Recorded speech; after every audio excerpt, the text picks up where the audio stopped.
좋아지셨네. 네, 얼굴 좋아지셨네.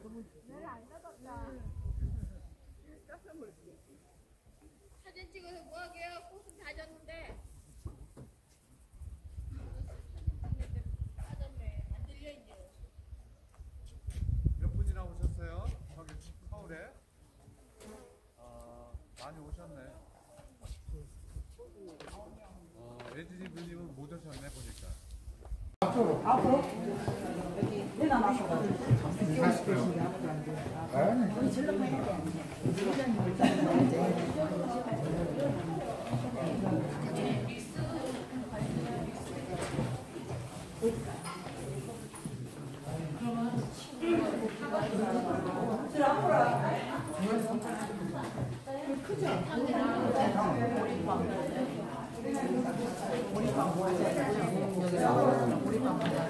보리빵 과자 있는데 그거 갖다 줄게. 보리빵. 네네.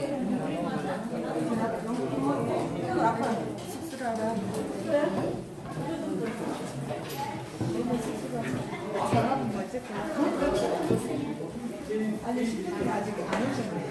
네, 아직 끝은 안 보여줬어요.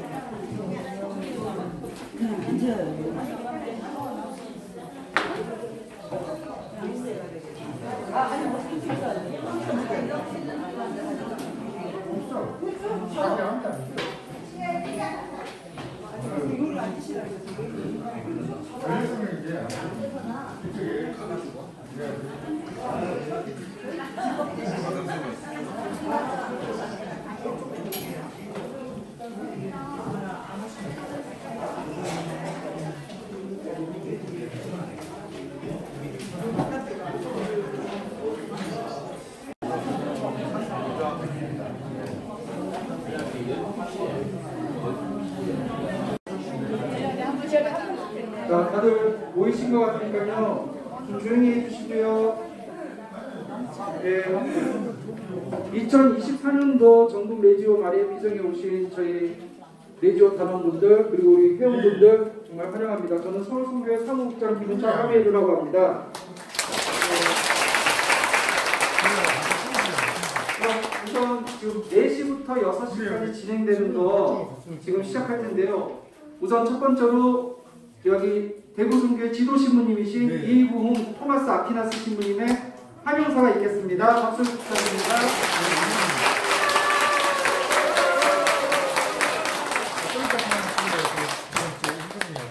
참 예수님, 많이 웃고 또 인사 잘하면요 먹을 거 한 개라도 더 주고 싶어집니다. 네. 그런 의미에서 다시 한 번 더 크게 서로 인사하겠습니다. 참 예수님,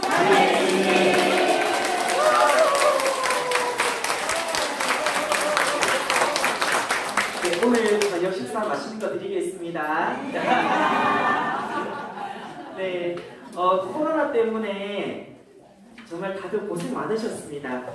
그 어려움을 우리가 잘 견뎌내고 지금 이렇게 다시 한자리에 모이게 되었습니다.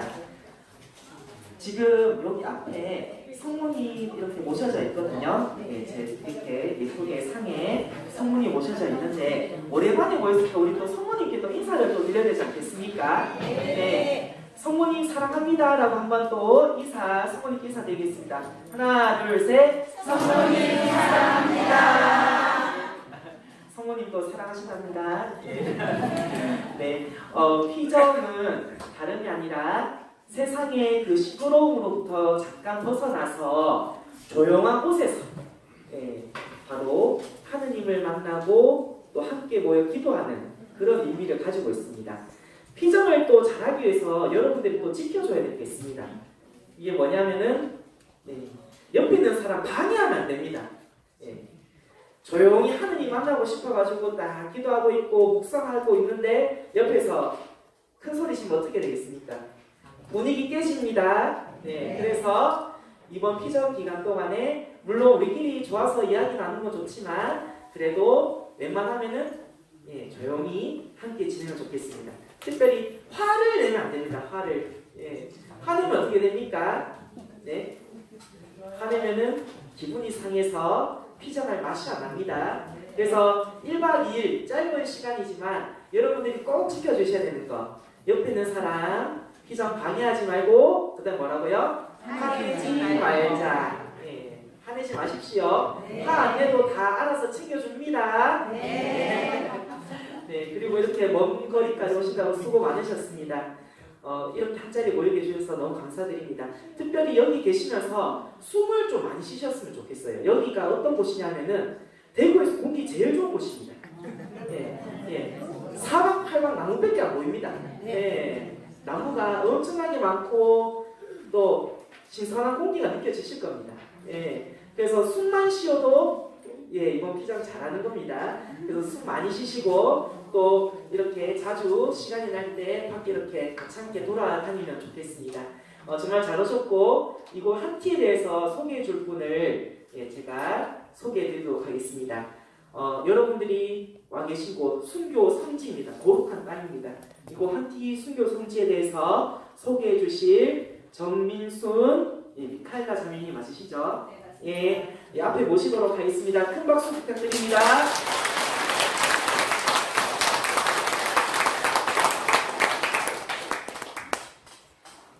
네, 저는 여기 한티 해수를 봉사를 맡고 있는 정민순 미카엘라입니다. 혹시 여러분 지금 무슨 소리 들리지 않나요? 새소리. 제 가슴 뛰는 소리 들리지 않나요? 제가 이렇게 많은 사람들 모시고 이렇게 하는 거는 사실은 처음이거든요. 저 같은 경우에는 십자가의 길 안내를 하면서 해설을 했는데 이렇게 모셔놓고 하는 게 처음이라서 진짜 많이 떨립니다. 혹시라도 실수하시더라도 많은 사랑 부탁드릴게요. 네. 여러분은 여기에 대부분 성지순례 오시잖아요. 여기가 성지잖아요. 그래서 성지라는 것은 하느님과 관련된 성스럽고 거룩한 땅을 성지라고 합니다. 그래서 순례라는 것은 그런 곳에 오셔서 묵상과 기도를 하면서 그렇게 보내는 것을 성지순례라고 합니다. 자, 여러분은 성지외 순례 오기 전에는 딱 한 가지를 챙겨야 됩니다. 뭘 챙겨야 될까요? 맞습니다. 지향을 챙겨야 되겠습니다. 혹시 여러분은 무슨 지향으로 여기에 오셨는지요? 대부분 사람들은 하느님께 대한 사랑, 나 자신에 대한 회개와 반성, 아니면 여기 계신 분들에 대한 그런 신앙의 존경심, 나의 소중한 사람들에 대한 사랑과 감사 등등 수많은 이유가 있을 겁니다. 하지만 그러한 이유로 여러분은 여기에 하느님 만나러 왔습니다. 그거 하나는 아마 똑같으리라고 생각이 듭니다. 그래서 여러분 진짜 좋은 곳에 오셨습니다. 그럼 여기 오셨는데 어디 오셨어요? 한티 순교 성지에 오셨잖아요. 한티라는 것은 사람이 살만한 높은 언덕을 나타낸다고 합니다. 그래서 여러분이 버스 타고 왔을 때 꼬불꼬불 많이 올라오셨잖아요. 그래서 해발 한 700m가 정도 된다고 하네요. 아까 신부님 소개 말 맞다가 공기가 너무 좋아요. 그래서 여기는 올라오면은 우리가 미세먼지 여기는 그런 것도 없답니다. 그래서 밤하늘에 보면 공기가 너무 좋아서 진짜 호흡을 열심히 하고 목시호흡 열심히 하고 가시면 좋겠습니다. 그리고 이런 높은 곳에 우리가 순교 성지잖아요. 이 순교라는 것은 일반적으로 어떤 사람일까요? 하느님을 전가하다가 돌아가셨습니다. 그거는 일반적이고 돌아가셨습니다. 어떻게 돌아가셨을까요? 우리는 죽음에 대해서는 다 두렵고 무섭습니다. 하지만 순교자들은 행복하게 죽었다는 것입니다. 왜? 내가 죽어서 하느님을 만날 수 있다는 것. 그 하나의 행복감으로 돌아가셨다는 거겠죠. 아마 그 죽음이 우리의 일반적인 죽음하고 다를 거라고 생각이 듭니다. 그래서 여기에 순교 성지니까 그런 분들하고 아마 관련이 있을 거라고 생각이 듭니다. 근데 순교 성지는 아무 곳에나 순교 성지는 되지 않습니다. 조건이 3가지가 있는데 이 3가지 중에서 어느 한 가지만 충족이 되더라도 순교 성지가 된다고 합니다. 이 순교자들이 생활하셨던 것, 두 번째로 이 순교자들이 죽임을 당하셨던 것, 이 순교자들의 유해가 모셔진 것, 이 세 가지 중에서 어느 한 가지만 충족이 되더라도 순교 성지가 된다고 합니다. 그런데 여러분, 여기에는 이 세 가지를 모두 충족시키는 정말 성스럽고 거룩한 땅입니다. 그래서 여러분 진짜 잘 오셨습니다. 이런 곳이 우리나라에서 극히 드물다고 합니다. 그래서 여러분 여기 오셔서 기도 많이 하셔서 하나님 꼭 만나는 그런 기적을 바라겠습니다. 그런데 여기에서 순교자가 있었는데 언제부터 왜 이런 일이 있었을까라고 많이 궁금하시죠? 지금으로부터 약 한 200년 전에 대부분 여기 경상도는 유교의 색채가 되게 강해서 대체로 박해가 많지가 않았습니다. 전라도, 경기도, 충청도 쪽에서 박해를 피해서 여기까지 올라오게 됩니다. 그리고 대구께에서 병인 박해를 피해서 또 일부도 이쪽으로 한디고을에 많이 들어오게 됩니다. 그리고 1866년에 병인 박해가 일어났잖아요. 그리고 2년 후에 1868년에 나 이거 한번 했어. 죄송합니다. 저 이런 걸 한번 했어.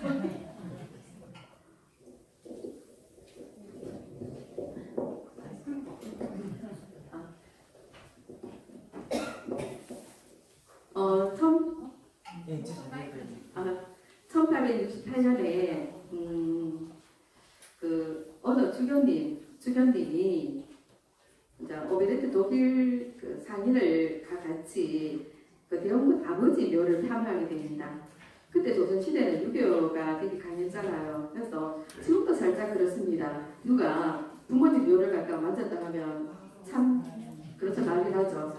그때도 마찬가지 우리 대원군 너무 화가 나가지고 천주교 신자는 보면 무조건 죽여라 라는, 그리고 난 뒤에 보고를 하라.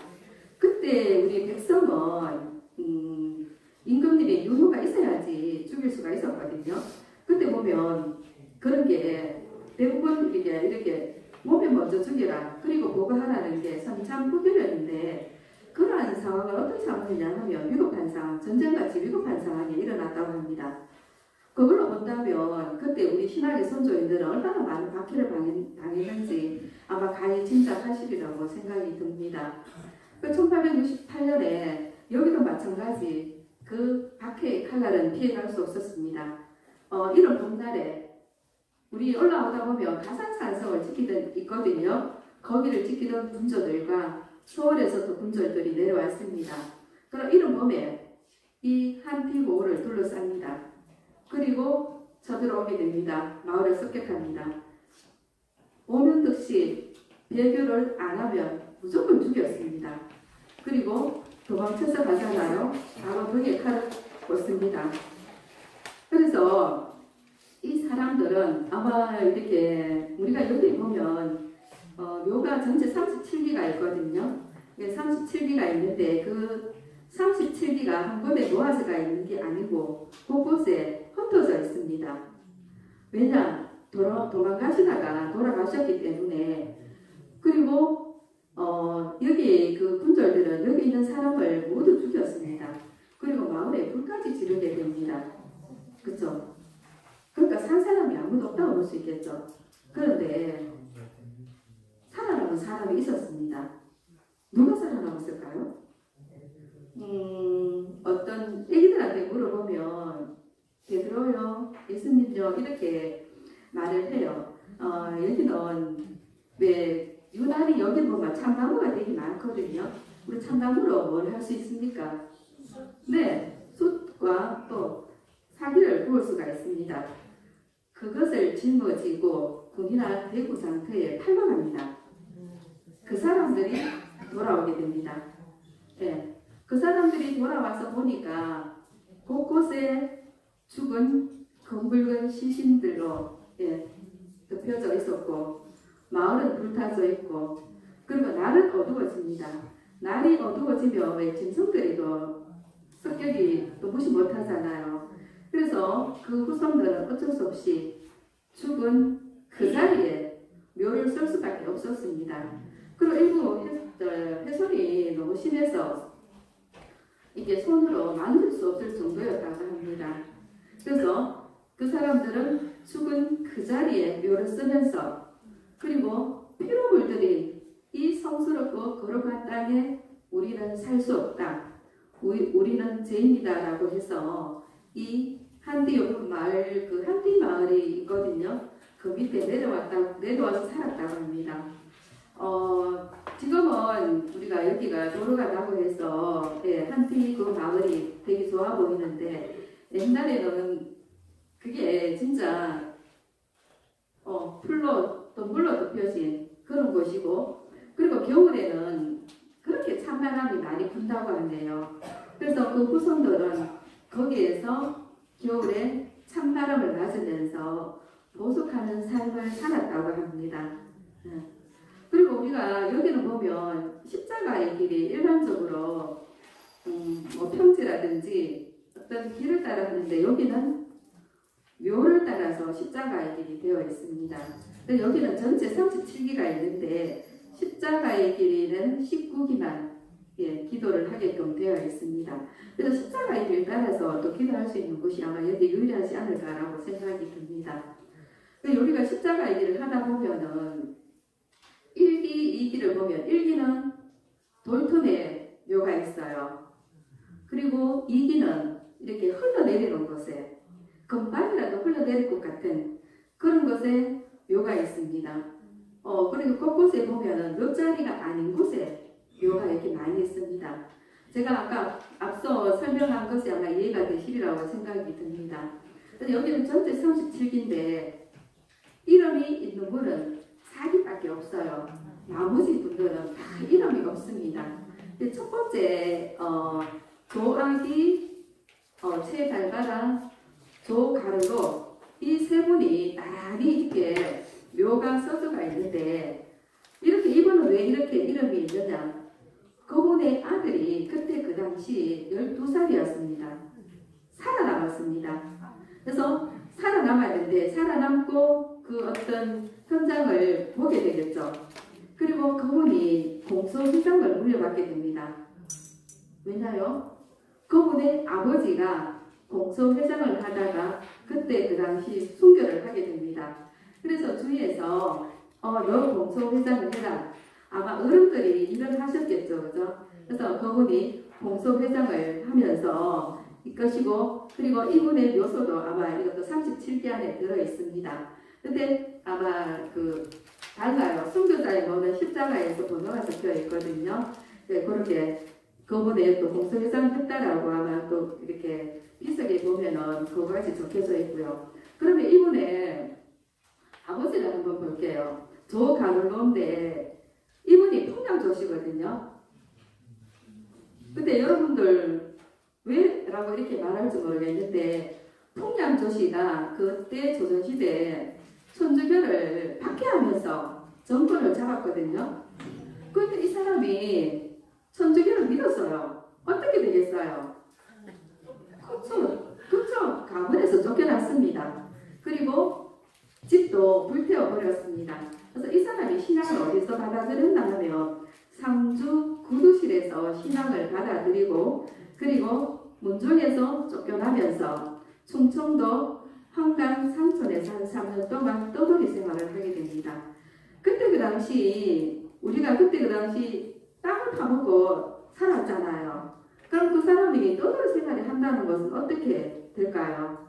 그렇죠? 삶을 포기했다고 볼 수 있겠죠. 그죠? 근데 그 사람이 몇 년 후에 이 한띠 고을로 들어오게 됩니다. 처음에는 여기 이제 풍량조시니까 혹시 저 사람 첩자 아니야? 라고 많은 의심을 했다고 합니다. 하지만 이 사람 하느님 사랑을 어디 말리겠습니까? 공소회장까지 하고 순교까지 하게 됩니다. 그래서 뭐 풍량조시라 해서 그때 그 당시 잘 살은 것은 아니지만 그런 집안에서 천주교를 믿었다는 거 그거 하나만으로도 우리가 존경해야 되지 않나라고 생각이 듭니다.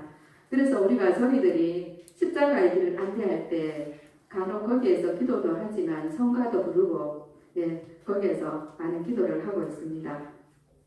그리고 거기서 조금 더 올라가면은 줄무덤이 있는데요. 그거는 이상 있는 묘가 되겠습니다. 이상 있는 묘인데 우리가 이 사람이 순교를 했다 아니다를 어떻게 밝혀낼까요? 그래서 봐야 되잖아요. 그럼 봐야 된다면 누가 와야 될까요?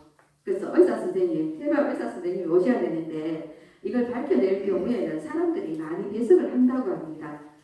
향토학자, 역사학자, 그리고 해외학 교수님, 그리고 사제는 분명히 있어야 되겠죠. 그리고 이걸 알릴 기자, 그런 분들인데 다른 사람들은 다 비신자로 이루어진다고 합니다. 그래서 이걸 파헤치는데 그때 오신 분은 해외학 교수님, 주강 교수님입니다. 경북대 해외학 교수님인데 그분이 처음에 파헤치는 걸 보시고는 하시는 말씀이 천주교 신자로서 예를 갖추는 게 뭐냐고 그렇게 말씀하셨다고 합니다. 그래서 옆에서 성호경을 가르쳐 드리니까 그분이 성호경을 끊고 한없이 울었다고 합니다. 그리고 그분이 세례를 받게 됩니다. 그리고 그분이 몇 년 뒤에 천주교 신문에, 가톨릭 신문에 이 참혹한 상황을 기고하게 됩니다. 잠시 후에 제가 그 부분은 제가 읽어드리겠습니다. 그리고 우리가 제가 조학이, 최발바람, 조가를로 이 세 분이 계시잖아요. 아까 제가 이름 있는 분은 네 분이라고 했잖아요. 그럼 다른 한 분은 저 12차에 올라가면은 서태순 베드로가 되겠습니다. 근데 이분은 여기에서 순교하신 것이 아니라 대구에서 일부 사람들은 한티골로 들어왔지만 이분은 문경으로 가게 됩니다. 왜 그러냐면 이분이 문경에서 신앙을 받아들였어요. 그래서 다른 분은 한티로 왔지만 그분은 문경으로 가게 됩니다. 그리고 문경을 가게 되면서 66년 병이 났기 때 거기에서 붙잡히게 됩니다. 그리고 67년에 상주 감옥에서 돌아가시게 됩니다. 근데 그 상주에서 이 한티까지 어떻게 오셨을까 궁금하시죠? 우리가 이게 서상돈 아우스티노 아시죠? 네, 그분이 대구대 교구의 초석을 만드신 분이거든요. 그분이 그 서태순 베드로가 그분의 작은 아버지가 됩니다. 그렇죠. 그래서 그 서상동 아우스티노 분과 형제들이 여기까지 와서 묘를 썼다고 합니다. 그래서 근데 이 서태순 이분도 마찬가지 배교를 한번 하게 됩니다. 너무 뇌에 경신받기 때 1860년대 너무 고문이 심해서 그리고 그때도 달성소 씨가 되게 잘 살았나 봐요. 왜냐하면 옛날에는 그 꽃바라지를 다 누가 했습니까? 가족들이 했거든요. 그래서 때리면 가족들이 와서 좀 살살 때려달라고 자꾸 찌르를 주니까 딸이 그렇게 맞았다고 합니다. 그래서 어쩔 수 없이 그분 배교하게 되고요. 하지만 우리가 배교하면 그 삶은 삶이 아니잖아요. 그래서 다시 회심을 해서 또 어떻게 됩니까? 순교자의 월계관까지 쓰게 됩니다. 그렇게 네 분이 여기에 계시고 나머지 분들은 다 이름이 없습니다. 전체 37기 중에서 4기만 이름이 있다고 보시면 되겠습니다. 이렇게 왔는데 제가 아까 읽어드리려고 하던 주간 교수님 그 기고문을 갖다가 마지막으로 한번 읽어드리겠습니다.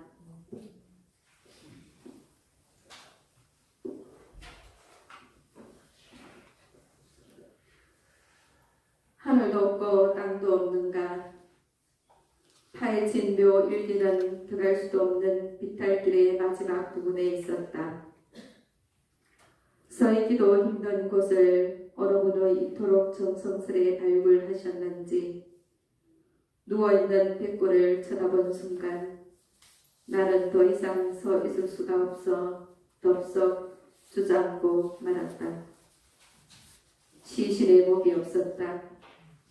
아니 목은 허리춤에 잔뜩 아랫도리에 내동댕이 쳐져 있었다. 단칼에 베었는지 아프시지는 않았는지 목뼈를 자세히 살펴보았다. 부서진 곳 없이 숫자도 맞고 살점만 곱게 칼을 받은 듯 하였다. 이분이 누구신지 몇 살이신지 눈물이 왈칵 쏟아졌다. 나는 땅에 엎드려 절을 한 채 일어나지 못했다. 멍하니 앉아있는 나를 또 어느 분이신가 재촉하였다.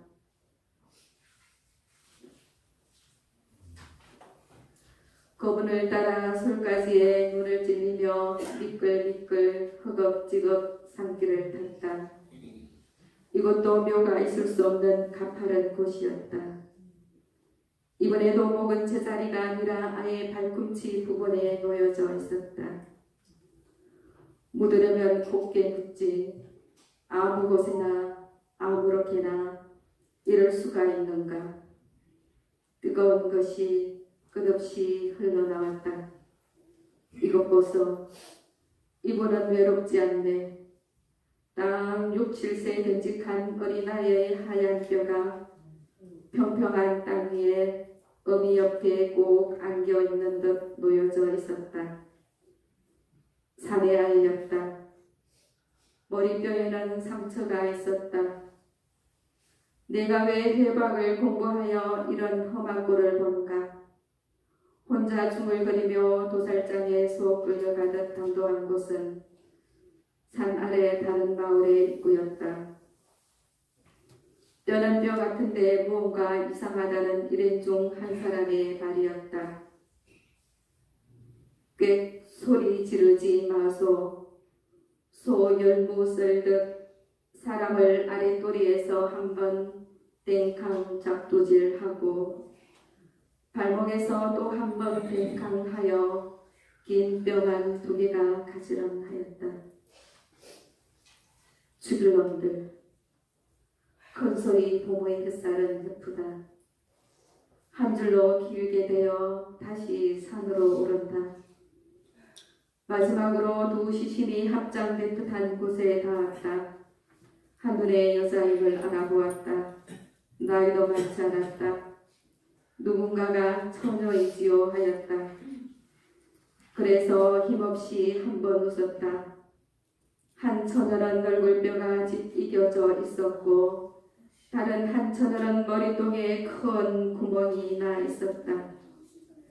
소리 지르듯 외쳤는데 아무도 나를 나무라지 않는다. 이건 창으로 찔린 구멍, 이건 몽둥이로 맞은 상처. 내가 외치는 말에 나를 둘러싼 분들의 눈에 광기가 엿보였다. 죽일 놈들. 이번엔 내가 아닌 남이 그것도 여럿이 함께 소리 질렀다. 죽일 놈들. 나도 따라하면서 하염없이 흐르는 눈물을 닦지 못했다. 손수건에 고이 싸서 가져온 이빨 2개를 엑스레이로 열려 감정한 결과 한 분은 19세, 다른 한 분은 23세의 전우였다. 한 피의 순교자 거의 모든 열뼈가 120년 세월에도 썩지 아니하고 색이 변하지 아니한 것은 그 골짜기의 흙 탓인지 주님 말을 따르다 가시님의 순결 탓인지 우리로선 답을 내릴 순 없었다.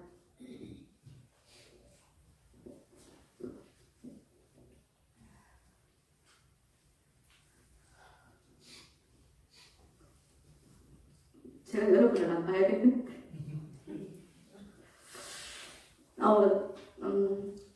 제설이 여러분 가슴에 많은 울림이 되었으면 좋겠고요.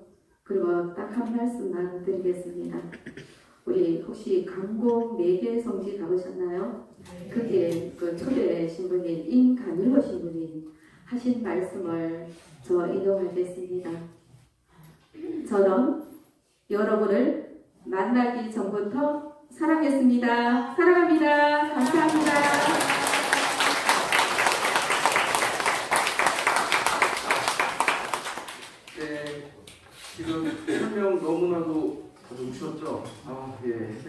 마지막 그 글귀 읽어주시면서 다들 그쪽으로 접하시는데 우선 그 한티 여기 순교성지 설명해 주신 정민수 미카엘라 자매님 다시 한번 큰 박수 좀 부탁드립니다.